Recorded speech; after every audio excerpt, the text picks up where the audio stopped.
Hello folks, and welcome to my YouTube channel. In the previous video, I showed you how to set up the chessboard, and today it looks a little different. You ask why? Well, because today I'm focusing on the moves of the pieces. And before we get started, make sure to give a thumbs up, subscribe, and ring the bell so that you get a free notification of when the next video comes out.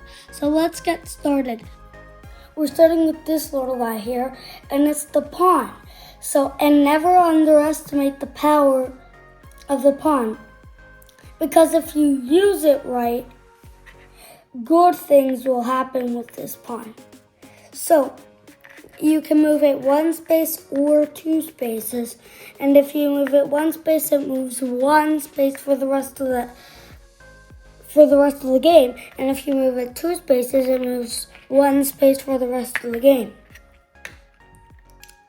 This piece is the rook, and it goes forward, left, right, up, down, and it cannot jump other pieces, and the pawn cannot jump other pieces either.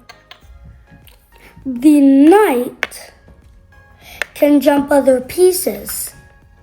The L-shaped power. It moves in an L shape, and it is the only piece that can jump pieces. The bishop can only move diagonally, left and right and up and down, and it cannot jump pieces. This is the king, and moves one space at a time, diagonal, forward, and backward. And the queen moves wherever it wants to go.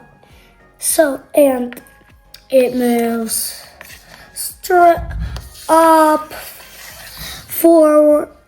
It can move in squares, in triangles. It's a bishop and a rook. Thank you for watching today's video, and don't forget to like and subscribe, and if you don't, a queen is gonna come to your house.